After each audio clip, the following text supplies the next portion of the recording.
se propose donc de lire le matin dans Genèse, à partir du chapitre 12, Genèse 12.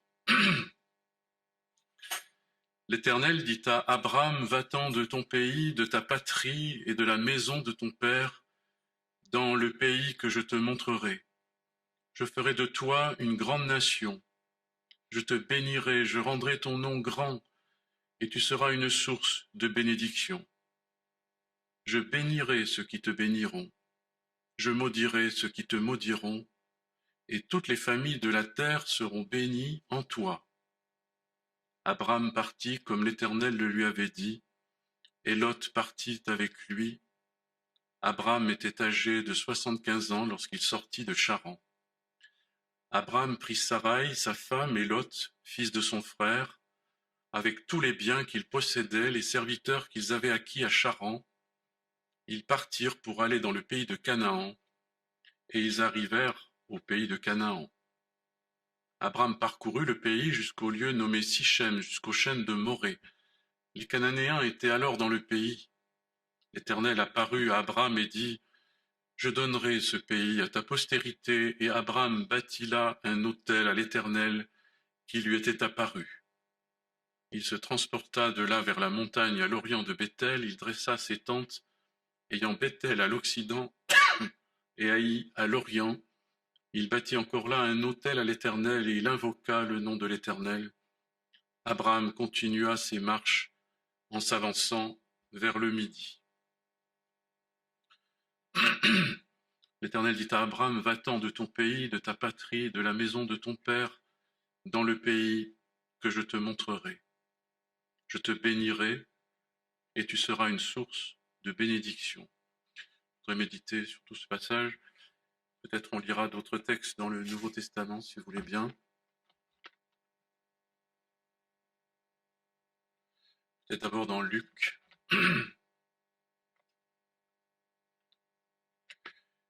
Évangile de Luc, chapitre 18.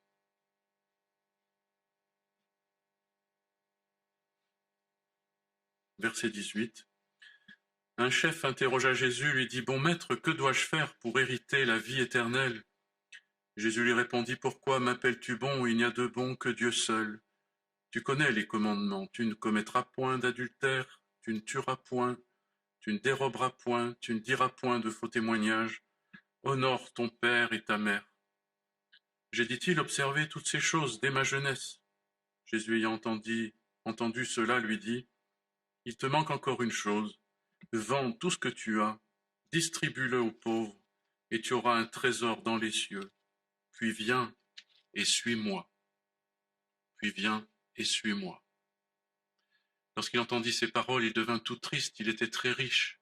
Jésus, voyant qu'il était devenu tout triste, dit qu'il est difficile à ceux qui ont des richesses d'entrer dans le royaume de Dieu, car il est plus facile à un chameau de passer par le trou d'une aiguille qu'à un riche d'entrer dans le royaume des cieux. Ceux qui l'écoutaient dirent, qui peut être sauvé? Jésus répondit, ce qui est impossible aux hommes est possible à Dieu. Un peu plus loin dans l'évangile de Jean, chapitre 12, verset 24.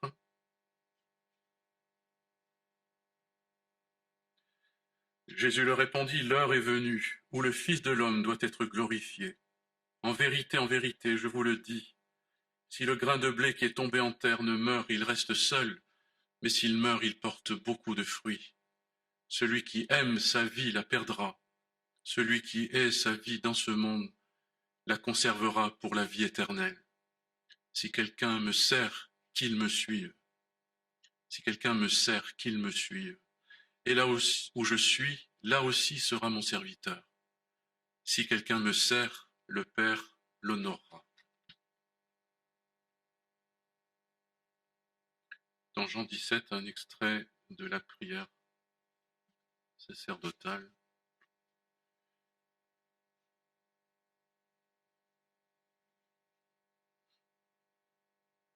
Verset 14. Je leur ai donné ta parole, le monde les a haïs, parce qu'ils ne sont pas du monde, comme moi je ne suis pas du monde.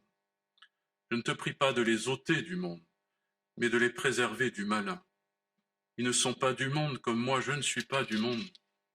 Sanctifie-les par ta vérité, ta parole est la vérité. Comme tu m'as envoyé dans le monde, je les ai aussi envoyés dans le monde, et je me sanctifie moi-même pour eux, afin qu'eux aussi soient sanctifiés par la vérité.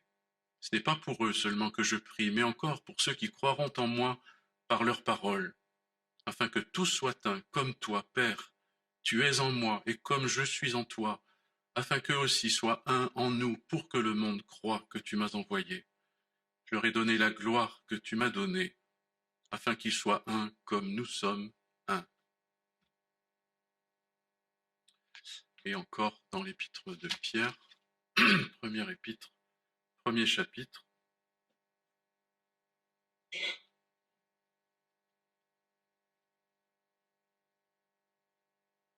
verset 15. Mais puisque celui qui, 1 Pierre 1, verset 15, mais puisque celui qui vous a appelé est saint, vous aussi soyez saints dans toute votre conduite, selon qu'il est écrit, vous serez saints, car je suis saint. Si vous invoquez comme Père celui qui juge selon l'œuvre de chacun, sans favoritisme, conduisez-vous avec crainte pendant le temps de votre séjour sur la terre.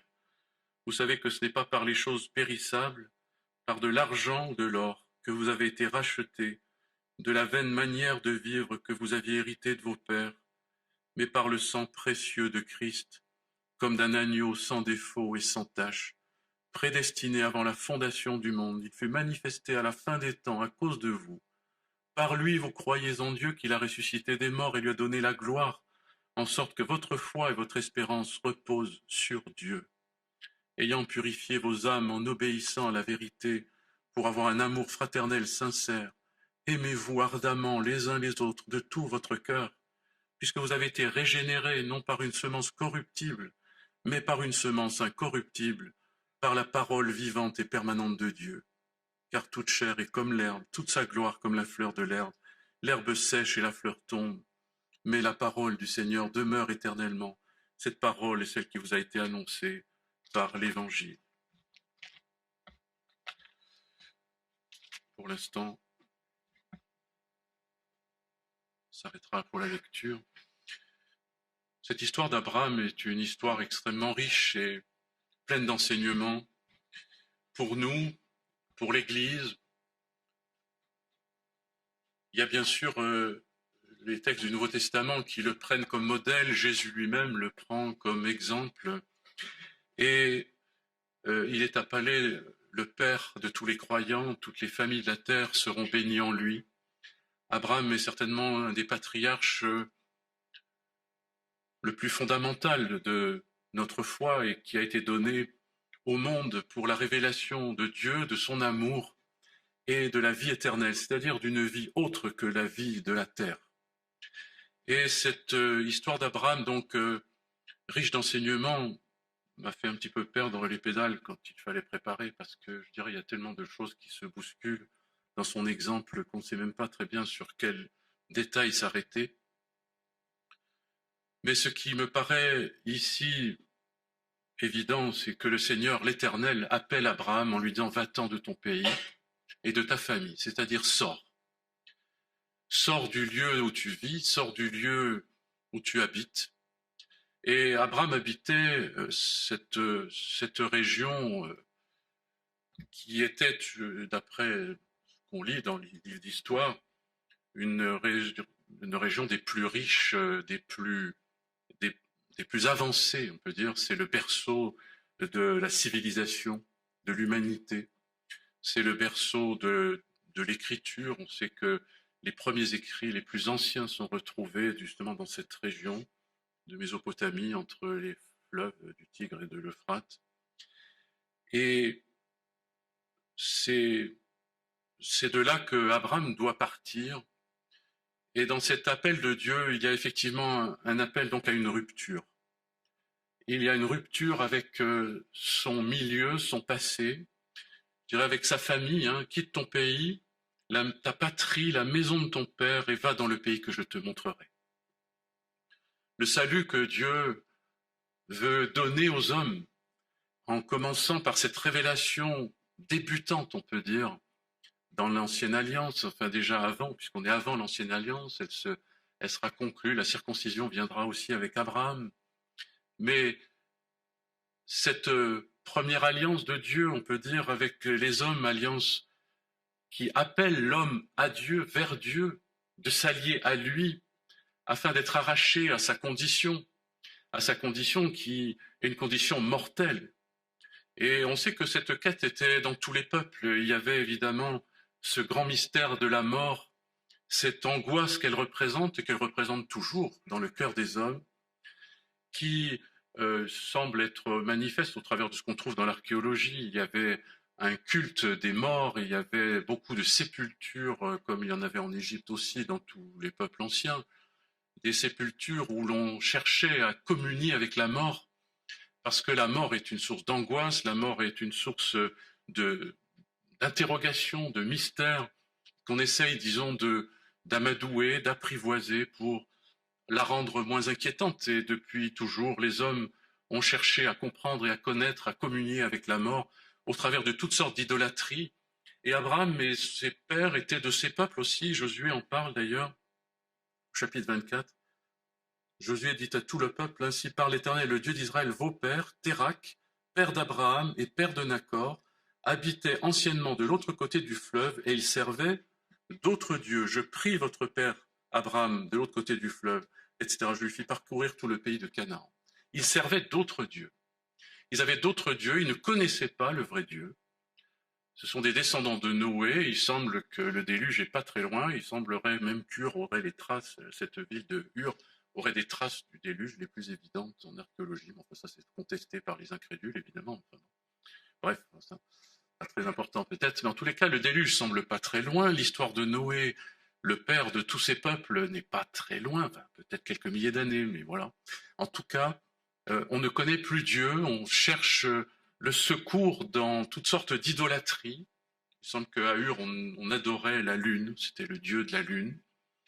D'autres adorent le soleil, etc. Donc les hommes égarés dans leur égarement se créent des repères, se créent des lieux de confiance, des lieux où on peut accrocher son espoir, son espérance, son secours. Et les hommes de tout temps ont toujours fait ça. Aujourd'hui, on est un peu plus pragmatique, plus scientifique, mais on raccroche notre espérance à toutes sortes, je dirais, de ports où on essaye de mettre son encre pour se rassurer, pour supporter les tempêtes de l'existence, les craintes que suscite la vie et les angoisses. Et on essaye de trouver donc toutes sortes d'assurances dans toutes sortes de moyens. Mais ces moyens sont dérisoires. Et ceux qui cherchent dans la mort trouvent la mort. C'est le dieu de la lune d'ailleurs est un dieu de ténèbres. Il est dit que c'est l'astre brillant qui surgit des ténèbres. En fait, je lisais ça un petit peu parce que je feuilletais les livres d'histoire hier. En fait, c'est typique, l'astre brillant, fils de l'aurore, c'est la définition de Satan lui-même et du diable. On sait que derrière les idoles se cachent des démons. Et les hommes, lorsqu'ils cherchent des refuges dans les idoles, en fait, ne se rendent pas compte souvent, mais qu'ils se cachent derrière ces idoles des démons et donner sa confiance ailleurs qu'en Dieu pour sa vie et pour triompher des craintes de l'existence, c'est se confier dans quelque chose de faux. Cette lumière qui surgirait des ténèbres, en fait, c'est Satan lui-même. Et il y a une propension à l'homme de chercher, je dirais, partout, sauf là où il faudrait, le secours. Mais Dieu ici veut se révéler au sein de ces ténèbres, comme là quand Jésus viendra. Il viendra dans le pays où règnent les ténèbres, hein, et il va se révéler comme étant la lumière, mais la véritable lumière qui éclaire tout homme par cette révélation qui vient d'en haut. Et Dieu va se révéler à Abraham en lui parlant, en lui disant va-t'en, quitte, et je te bénirai. La vraie bénédiction, donc celle qui vient de Dieu, non pas celle qui vient de nos espoirs en bas, qui est fausse, qui conduit d'ailleurs dans la mort. Il semble que c'est des sépultures, on a trouvé dans ces endroits des lieux de probable suicide collectif, en fait, euh, parce que le culte de la mort entraîne vers la mort, ce qui est d'ailleurs, je pense aussi, une des douleurs et l'état d'esprit qui marque notre génération, cette pulsion de mort, de destruction, de, de déconstruction, on peut dire, de tout, hein, qui est la mort qui agit, parce qu'on ne connaît plus Dieu, parce qu'on a rejeté sa parole. Ce qui va sauver les hommes, c'est que Dieu parle, envoie sa parole. Et là, il va parler à Abraham et il va lui dire, quitte ton pays, quitte ta famille, et je te bénirai, je te ferai de soi une source de bénédiction. C'est donc ainsi que Dieu nous a parlé. C'est ainsi que Dieu parle aux hommes. Et c'est le seul espoir. C'est que la parole de Dieu retentisse dans nos cœurs. Il n'y a pas d'autre moyen de se sauver. Tout ce que nous faisons pour nous sauver, même religieusement, est fabrication humaine et mensonge, c'est un leurre, et conduit dans toutes sortes d'aliénation, d'esclavage, parce que lorsqu'on s'ouvre sa confiance à quelque chose, cette chose domine sur nous. Lorsqu'on en fait la source de sa vie et son espoir, cette chose domine sur nous. Et Dieu ne veut pas que l'homme reste esclave de ce qui est de la terre et de la mort et de la malédiction du monde qui emprisonne tous les hommes. Et c'est pourquoi il veut déraciner Abraham, l'arracher à ses origines, en fait. Ses origines familiales, ses origines patriotiques, c'est-à-dire sors de ta patrie, sors de ta famille. L'appel de Dieu, la première parole qui retentit, c'est un appel à s'arracher, à se laisser arracher, détacher de ses racines. Et on voit que Jésus le répétera plus loin dans le Nouveau Testament, que celui qui me suive, qui quitte son père, sa mère, etc. Et il va dire au jeune homme, vends tout ce que tu as, au jeune homme riche, donne-le aux pauvres, viens et suis-moi. L'appel de Dieu reste le même en Jésus-Christ. C'est un appel à se laisser arracher à quoi? À ce qui est la cause de notre mort, c'est-à-dire nos racines. Nos racines naturelles sont en Adam. Nos racines naturelles nous donnent une sève qui amène la mort, qui est pleine de péchés. Or, nous sommes souvent très attachés à nos racines, très attachés à la force que nous croyons qu'elle nous communique, c'est-à-dire une énergie, une force, une gloire, une grandeur. C'est la grandeur de notre nom, de notre famille, et parfois même quand elle est peut-être misérable, c'est, je dirais, la colère et la vengeance que ça crée dans nos cœurs contre nos parents qui nourrit notre énergie pour vivre, ou alors notre énergie pour nous suicider aussi. Bref, nous fonctionnons toujours par rapport à nos racines, et ces racines amènent la mort, et c'est pourquoi il ne s'agit pas de les entretenir, mais bien de les détruire, de les arracher. Et les racines du jeune homme riche, c'était sa richesse, sa fortune, certainement héritée de sa famille. Et cet héritage était sa grandeur, sa force, son espoir, ce qui pensait lui donner de l'avenir, parce que, étant riche, on peut avoir de l'avenir. Comme cette parabole, je crois, de Jésus qui parle de ce riche qui a rempli ses greniers, qui dit, voilà, maintenant tu as des biens en abondance, repose-toi, réjouis-toi le reste de ton existence, tu es en sécurité. Eh bien, cette nuit même, ta vie sera redemandée. Voilà ce qu'il est dit à cet homme. Donc c'est sécurité naturelle, sécurité du monde, sécurité d'en bas, qu'offre la terre, qu'offrent les idoles, parce que dans les idoles, l'idole qui était la lune, il y avait aussi toute cette idée de la fécondité, etc., de la prospérité. Donc on adorait la lune pour la prospérité et la richesse, qui semblait être la chose qui allait donner de l'avenir. Et aujourd'hui encore, ça existe, ce genre d'idée. Vous savez qu'il y a des gens qui cultivent particulièrement à la pleine lune. C'est complètement issu de pratiques occultes qui sont très très anciennes, il faut savoir.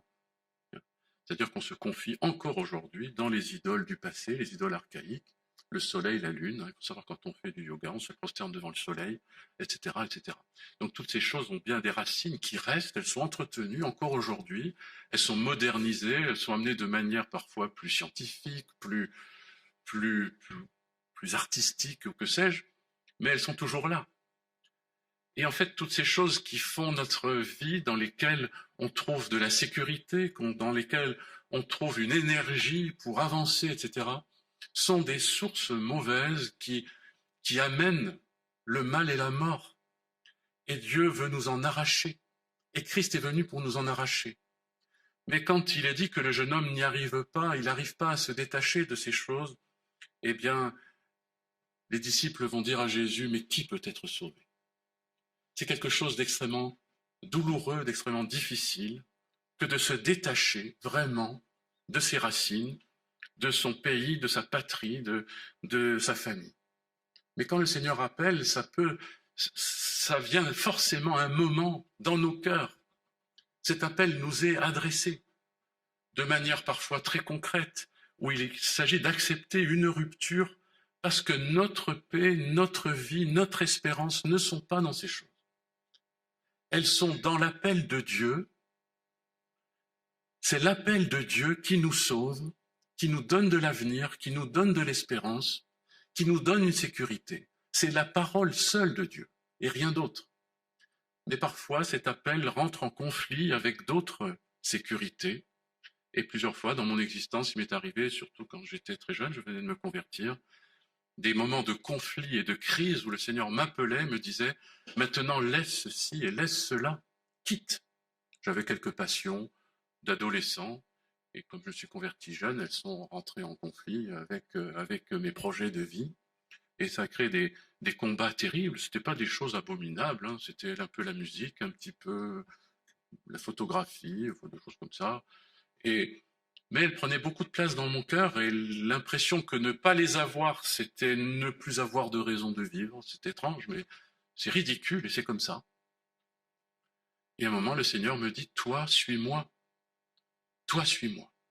Et encore récemment, d'ailleurs, ce texte m'a parlé, où Jésus dit à Pierre qui s'interroge et qui dit, mais qu'adviendra-t-il de Jean, l'apôtre Jean, etc., de lui, alors que Jésus vient de dire à Pierre, désormais, un autre te ceindra et te mènera où tu ne voudras pas. Pierre s'interroge et dit, et lui, qu'est-ce qui va lui arriver? Il dit, peu importe, peu t'importe, toi, suis-moi. Toi, suis-moi.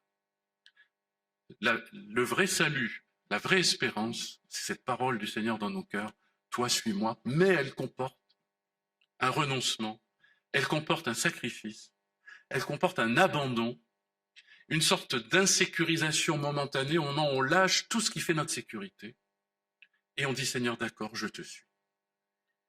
Et on sait que les disciples ont tout quitté pour suivre le Seigneur, ils ont quitté leur travail, leur activité, etc. Ils ont perdu leur sécurité, ils ont même laissé leur père continuer la pêche, et ils sont partis avec le Seigneur quand il les a appelés. Toi, suis-moi, quitte. Et c'est vrai que ce genre de conflit est arrivé plusieurs fois. Je me souviens quand je suis arrivé ici dans le Midi, parce que le Seigneur m'avait appelé à venir ici. Et à un moment, quand même, au bord de la route, j'étais tout seul dans la bagnole avec mes quelques bagages au fond de ma R5 GT. J'ai dû m'arrêter au bord de la route et à un moment dire, Seigneur, j'accepte, je quitte mon pays et ma famille.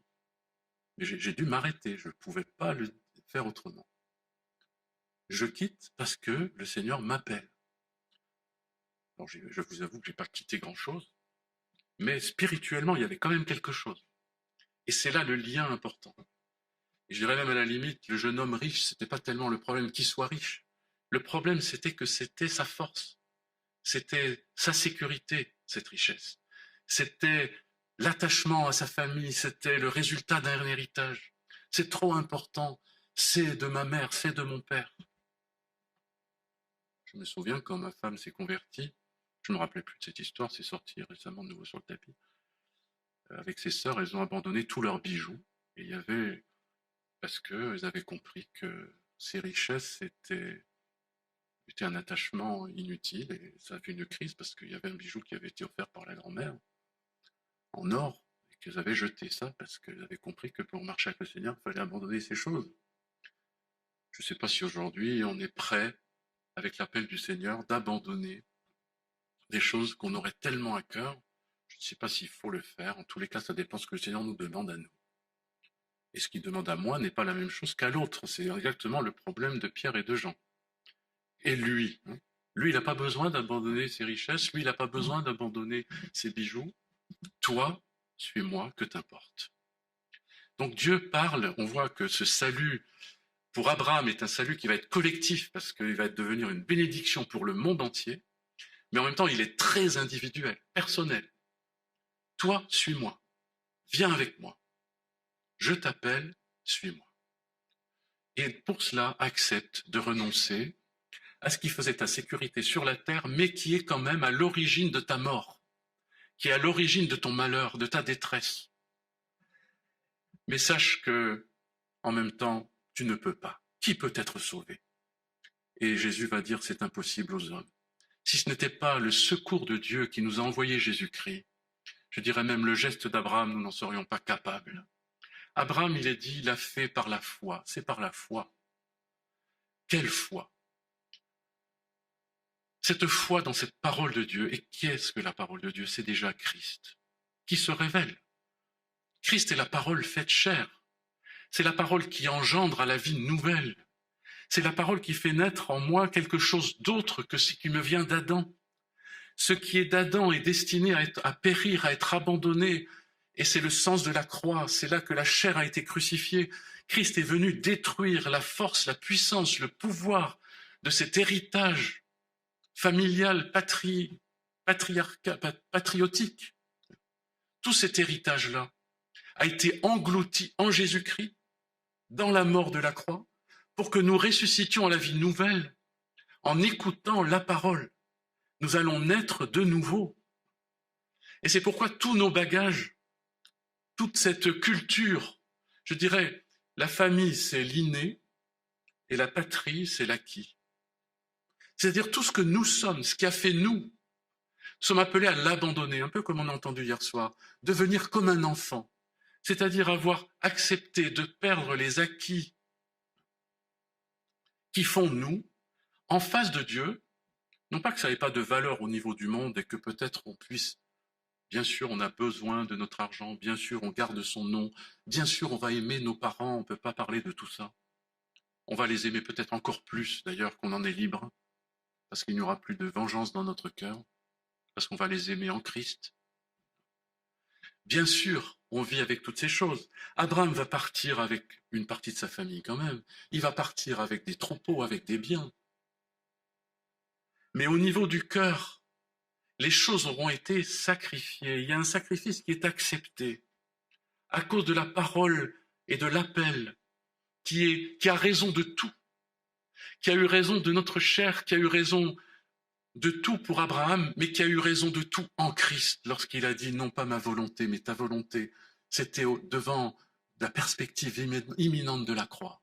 Non pas ma volonté, mais ta volonté. Christ a accepté ce dépouillement pour nous. Et c'est pourquoi ce qui est impossible, naturellement, de se dépouiller sans qu'on va mourir, est possible en Christ.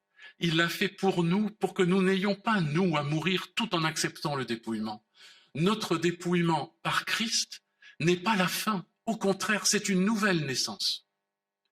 Si l'homme devait se dépouiller pour se dépouiller, si nous prêchions un évangile du renoncement sans Christ, nous serions dans une religion de l'austérité, de l'ascétisme, de la privation, de tout, et qui existe de partout.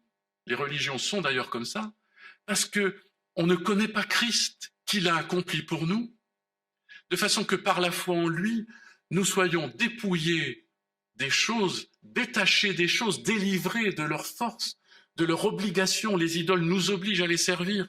Et si Christ n'intervient pas, nous sommes esclaves de ces idoles. Nous sommes esclaves de nos passions, nous sommes esclaves de la culture de notre famille, de notre patrie, etc. Ces choses créent un esclavage, nous enferment, nous emprisonnent. Mais en Christ, l'œuvre de la croix nous rend libres. Si nous entendons cette parole, qu'elle retentit dans notre cœur, si nous l'acceptons, elle nous libère. La vérité, elle nous affranchit.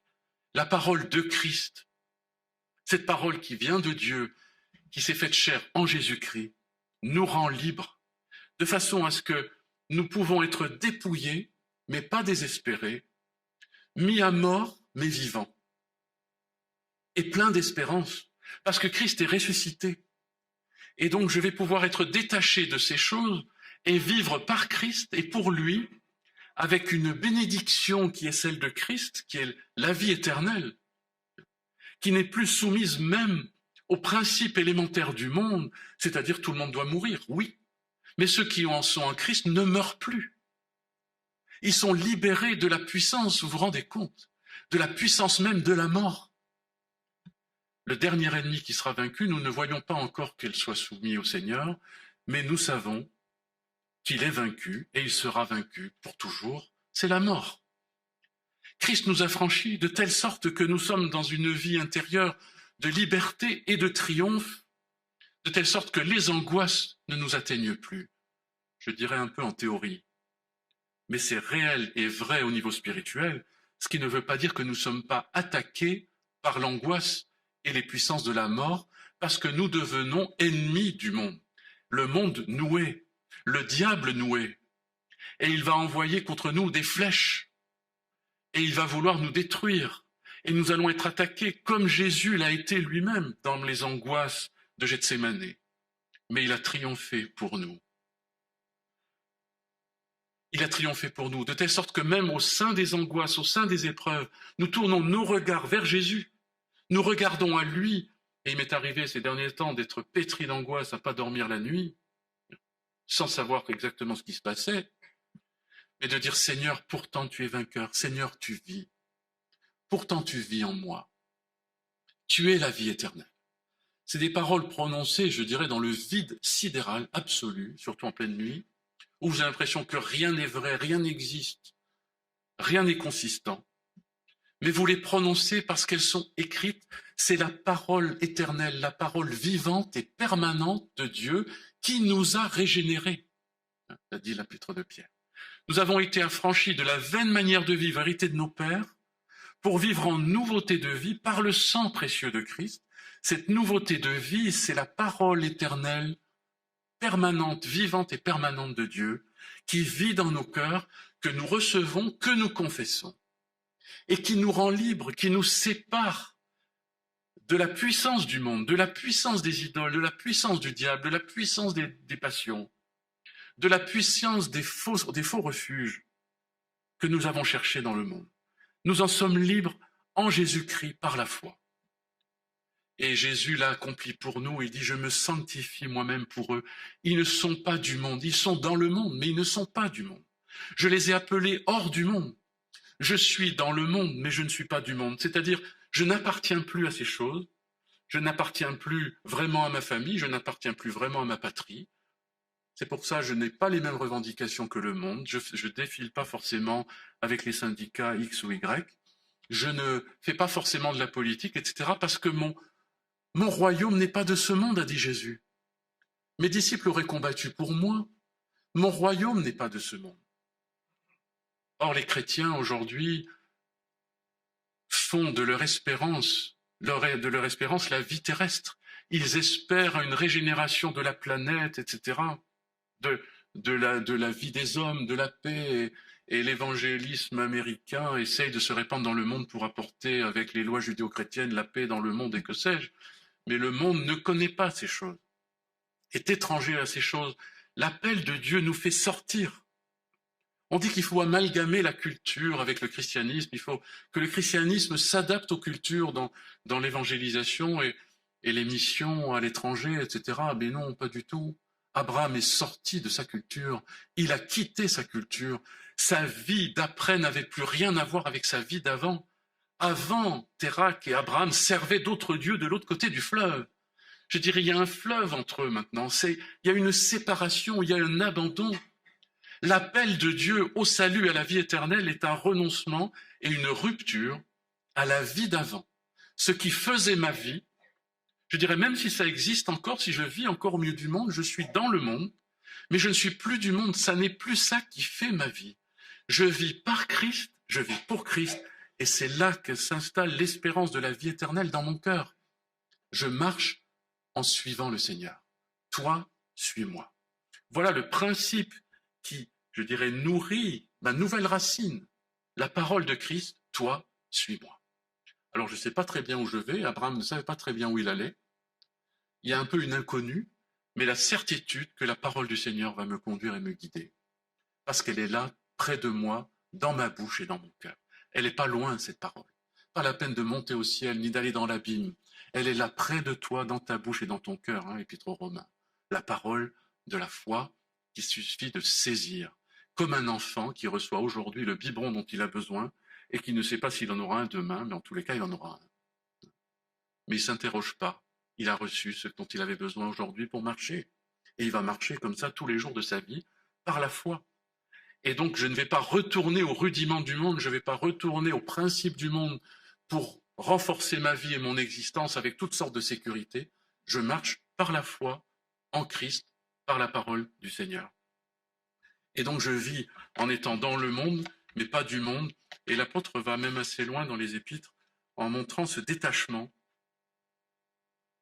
On peut lire dans Corinthiens par rapport au mariage, qui est pourtant une chose instituée par Dieu, mais il dit, si tu t'es marié, 1 Corinthiens 7, verset 28, je ne sais pas de ça que je veux parler, mais de la suite, tu n'as point péché, si la Vierge s'est mariée, elle n'a pas péché, mais ces personnes auront des tribulations dans la chair et je voudrais vous les épargner. Je crois qu'on aime les tribulations quand même. Voici ce que je dis, frères, c'est que le temps est court, que désormais ceux qui ont une femme soient comme n'en ayant pas, ceux qui pleurent comme ne pleurant pas, ceux qui se réjouissent comme ne se réjouissant pas, ceux qui achètent comme ne possédant pas, ceux qui usent du monde comme n'en usant pas, car la figure de ce monde passe, je voudrais que vous soyez sans inquiétude. Donc en fait, voilà à quoi conduit celui qui est dans la vie de Christ, la vie d'Abraham, on peut dire. C'est ce détachement. Je suis dans le monde, mais je ne suis pas du monde. Ces choses, je les connais, il y a des joies, il y a des tristesses, etc. Mais il y a une sorte de détachement. C'est pas grave, c'est pas important. Je ne mets plus autant d'importance sur des points qu'il était avant parce que c'était ma vie. Bien sûr, c'était important parce que c'était ma sécurité. C'était important parce que c'était la façon de me défendre. Le violent à qui on dit abandonne ta violence, il dit mais je vais avoir, tout le monde va me bouffer, tout le monde va me massacrer. J'ai peur. Mais tu n'as plus besoin. Et à partir du moment où tu n'as plus besoin de te défendre parce que le Seigneur te défend, eh bien que les autres soient violents avec toi, c'est pas très grave. Ça ne t'atteint même plus. C'est pas important. Parce que Christ est avec toi. Même Jésus, dans une tempête avec les disciples dans la barque, la tempête la plus violente n'avait aucune importance. Jésus dormait. Je dirais, il s'en fichait de la tempête. Mais pour les disciples, c'était très important. Vous vous rendez compte, on va se noyer, bien sûr. Très important. Quand la sécurité, c'est que quand tout va bien, vous comprenez? On est heureux que quand tout va bien. Je suis malheureusement comme ça. Il y a une sorte d'intolérance à toutes les frustrations, intolérance à toutes les difficultés, intolérance à toutes les complications. On a une intolérance à tout. Il faudrait que tout aille toujours bien, et parce qu'on est chrétien, il faudrait que ça aille bien. Mais non, pas du tout. Jésus ne nous a pas dit qu'on était hors du monde. Pour ça, il faut aller dans un monastère, et encore. Je ne suis pas sûr qu'ils ne se disputent pas, les moines. En tous les cas, c'est bien rentré, certainement. On ne le laisse pas voir. Mais dans tout cas, en Christ, je suis dans le monde et je connais toutes ces choses. Mais elles n'ont plus l'importance que je leur donnais quand je ne connaissais pas le Seigneur. Et je peux vivre détaché de ces choses, dans tous les cas, c'est ce qui est écrit. Et je suis appelé à le vivre. Je suis appelé à vivre cette liberté. Alors ça paraît peut-être un petit peu lointain, utopique, loin de notre expérience et aussi un peu loin de la mienne. Mais en tous les cas, la parole nous appelle à ça. Et nous sommes appelés à en vivre afin d'être libres et devenir ainsi, à notre tour, une source de bénédiction, parce que le Seigneur a fait d'Abraham une source de bénédiction. Pourquoi? Parce que son cœur était libre de ces choses.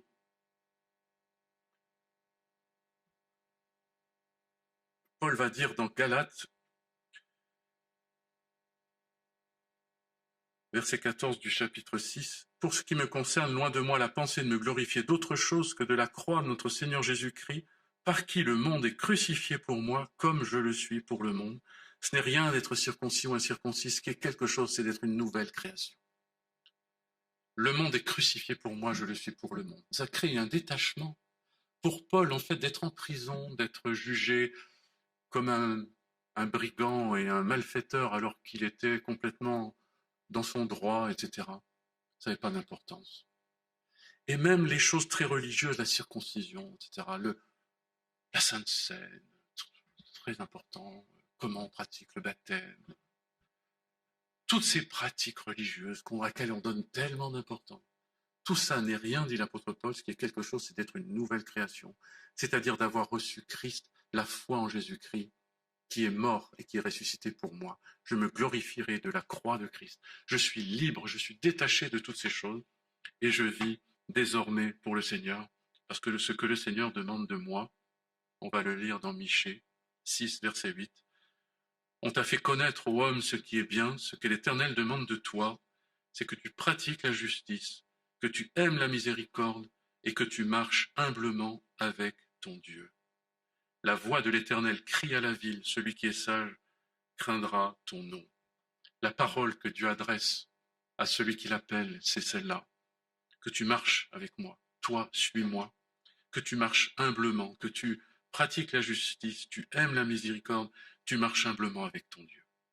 C'est ça ce que le chrétien, l'enfant de Dieu, l'homme nouveau, celui qui est du royaume éternel, celui qui marche vers l'éternité, doit rechercher. Miséricorde selon le Seigneur, justice selon Dieu, et marche humble avec le Seigneur. Tout le reste est secondaire. Nous en sommes affranchis pour que nous puissions nous concentrer sur ces choses-là. Ce qui était important pour Abraham, c'était pas tellement d'avoir la culture de Ur en Chaldée, etc., de garder le nom de sa famille ou que sais-je. Ce qui était important, c'est qu'il devienne un homme qui marche avec Dieu humblement, dans la foi, dans la justice, etc. Chose qu'il ne va pas toujours faire. Les réunions suivantes le diront certainement, parce que c'était un homme faillible, avec des péchés comme nous, mais qui est toujours revenu à Dieu. Nous sommes appelés à notre tour à marcher ainsi. Nous sommes libres. Nous avons été affranchis afin de pouvoir marcher selon la parole, ayant purifié vos âmes en obéissant à la vérité pour avoir un amour fraternel, sincère, aimez-vous ardemment les uns les autres de tout votre cœur, puisque vous avez été régénérés par cette semence incorruptible. Nous avons été régénérés, affranchis du monde, pour pouvoir vivre librement dans un principe d'amour, de fidélité, d'amour mutuel. Parce que ce qui est à l'origine de nos guerres, ce sont nos idoles. Ce qui va faire les guerres d'ailleurs des peuples qui suivront après dans l'histoire, dans ces régions-là, c'est justement leur amour de la patrie, leur amour de leur nom, de leur famille, et ça déclenche les guerres. Nous sommes libérés de ces choses pour être libérés de la guerre et pouvoir marcher dans l'amour. Ça, c'est la grâce de l'œuvre de Jésus à la croix pour nous. Saisissons-le tout à nouveau dans tous nos combats, dans notre quotidien, et cherchons la miséricorde, la justice et une marche humble avec notre Dieu dans la foi tous les jours de notre vie. C'est à cela que nous sommes appelés, et l'entrée dans le royaume éternel nous sera largement accordée.